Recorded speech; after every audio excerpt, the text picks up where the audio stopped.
राधे राधे। आज गीता जयंती के उपलक्ष्य में मैं आपको गीता हमारी धार्मिक ग्रंथ है और गीता का हमें पाठ जरूर करना चाहिए। उनकी आरती उतारे, उनको दीप हल्दी कुंकु अगरबत्ती उनकी पूजा कर। जय राधे राधे, जय श्री कृष्ण हरि। उन्होंने गीता में हमें बहुत अच्छे से समझाया है। आपको आज के दिन अपनी गीता खोल के उनकी पूजा आराधना श्री कृष्ण हरि की आराधना जरूर करनी चाहिए। भगवान आपकी हर इच्छा पूरी करे। श्री कृष्ण जी गीता के कोई भी 18 अध्याय में से आप कोई भी एक अध्याय का पाठ जरूर करना चाहिए, क्योंकि आज हमारे गीता जयंती और इसी दिन आज उपदेश भी दिए थे। इसलिए ये मेरी थोड़ी जानकारी है। अगर आप इसे पढ़ते हैं तो आपको मोक्षदा एकादशी का पूरा फल मिलेगा। और श्री कृष्ण की भक्ति करने वाले भक्तों पे तो भगवान हमेशा अपनी आस्था बनाए विश्वास बनाए रखना चाहिए, क्योंकि वो हमारी जरूर सुनते हैं। जय गीता माता। राधे राधे। 22 दिसंबर को आज गीता जयंती का उत्सव मनाया जाएगा। आपको गीता जयंती की बहुत सारी शुभकामनाएं। मोक्षदा एकादशी पर मैं पहले वीडियो बना चुकी हूँ। मोक्षदा एकादशी और गीता जयंती एक ही दिन है। मोक्षदा एकादशी पर तो मैंने आपको कथा कही है। अब गीता जयंती के बारे में उसका महत्व और उसकी कथा है। ये एक प्रमुख पर्व है। हिंदू पौराणिक ग्रंथों में गीता का स्थान सबसे ऊंचा स्थान है। हमारा धार्मिक ग्रंथ भी है। यह मार्गशीर्ष महीने में शुक्ल पक्ष की एकादशी को कुरुक्षेत्र में हुआ था। महाभारत समय में श्री कृष्ण जी द्वारा अर्जुन का मार्ग दिखाते हुए गीता का आगमन होता है। इसमें कुल 18 अध्याय है। अर्जुन ने गीता का ज्ञान देकर कर्म का महत्व स्थापित किया। इन्हें 40 मिनट तक उन्होंने अर्जुन को ज्ञान दिया था। अर्जुन और कौरव में जो युद्ध हुआ था उसमें अर्जुन पीछे हट रहे थे। युद्ध ना करने, उनके मन में अलग प्रकार की विचार आ रहे थे कि मैं कैसे युद्ध करूं, मेरे सारे अपने लोगों से मैं कैसे शस्त्र उठाऊं। तभी कृष्ण जी ने उन्हें 40 मिनट तक उन्होंने वो आज का ही दिन था जो मार्गशीर्ष शुक्ल पक्ष के एकादशी मोक्षदा एकादशी गीता जयंती हम इसीलिए मनाते कि इन्होंने गीता का उपदेश दिया था। एकादशी को गीता जयंती के साथ मोक्षदा एकादशी भी कहा जाता है। यहाँ इसमें लोग व्रत करते हैं। व्रत करने वाले व्यक्ति को एकादशी के नाम के अनुसार मोक्ष की प्राप्ति का योग बनता है। इस दिन गीता जयंती होने से भागवत गीता की सुगंधित फूलों द्वारा पूजा करनी चाहिए। गीता का पाठ करना चाहिए, क्योंकि विधि पूर्वक गीता एवं भगवान विष्णु की पूजा करने से और दान पूर्ण करने से आपको पापों से मुक्ति मिलती है। अगर आपकी पत्रिका में पितृ दोष है तो उससे भी आपको लाभ मिलता है। आपके पितरों को मोक्ष मिलता है।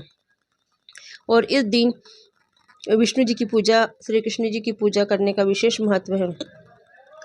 आत्मिक शांति और ज्ञान प्राप्ति होती है। मोक्ष द्वारा प्रशस्त होता है। आपको मैं गीता जयंती की कथा बता रही हूँ। कर्म की अवधारणा अव्यक्त करती हुई गीता चिरकाल से आज भी उतनी ही प्रासंगिक और जितना तब रही है। विचारकों के तर्क दृष्टि के द्वारा बहुत ही सरल और प्रभावशाली प्रस्तुत किया है। उन्होंने हर चीज को बहुत समझाया है। अगर कोई इंसान गीता पढ़ ले तो उसके दिमाग में इतनी बुद्धि और इतनी ज्ञान के मार्ग पर उसके चलने का उसको बहुत प्रेरणा मिलती है। गीता में अर्जुन के मन में उठने वाले विभिन्न सवालों के जवाब श्री कृष्ण जी ने उसमें दिए हैं। उन्हें सही और गलत मार्ग का उन्हें निर्देश दिया है। संसार ने मनुष्य को कर्मों के बंधन से जुड़ा है और यह उसे इन कर्मों के दो पथ में से किसी एक का चयन करना है। साथ ही परमात्मा तत्व का विशद वर्णन श्री गीता जी में किया गया है। गीता में अर्जुन जी को समझाते हुए उन्होंने मनुष्य के कर्म, धर्म और इसी पे उन्होंने उनके दिमाग में शंका समाधान गीता का आधार गीता में समझाया है। इसका महत्व इसलिए भी बढ़ जाता है कि गीता आत्मा और परमात्मा के स्वरूप में व्यक्त करती है। कृष्ण के उपदेश को प्राप्त कर अर्जुन उस परम ज्ञान की प्राप्त करते हैं जो उनकी सारी समस्त शंकाओं को दूर कर देता है, कर्म की ओर प्रवृत्त करने में सहायक होती है। गीता के विचारों में मनुष्य को उचित बोध की प्राप्ति होती है, आत्मा तत्व का निर्धारण करता है, प्राप्ति का मार्ग प्रशस्त करता है। आज के समय में ज्ञान की प्राप्ति में अनेक विकारों से मुक्त हुआ जा सकता है। भौतिक सुख, काम वासनाएं जकड़ा हुआ इंसान माया मोह में उसे बस अपनी ही पड़ी रहती है। इससे हमें कैसे छुटकारा मिल सकते हैं? यह शरीर नश्वर है।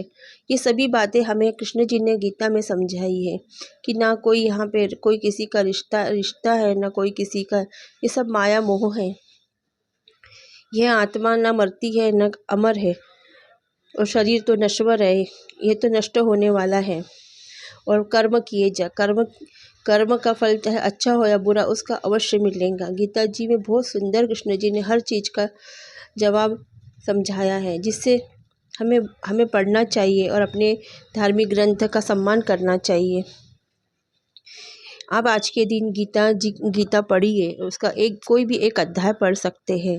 उनकी पूजा कीजिए, आरती कीजिए, व्रत करते हैं तो कथा कहिए, दान पुण्य करिए, दीपदान करिए, गरीबों को ठंडी के कंबल वगैरह अगर आप सामर्थ्य है तो बांट सकते हैं। ठंडी में मिलने वाली गुड़ वगैरह खाने की चीज़ें भी आप दान कर सकते हैं, और आज किया हुआ दान आपको हजारों गुना 100 गुना उसका फल आपको मिलेगा। यह मेरी थोड़ी जानकारी थी। अगर आपको अच्छी लगती है तो मेरे वीडियो को लाइक कमेंट ज़रूर करें। धन्यवाद।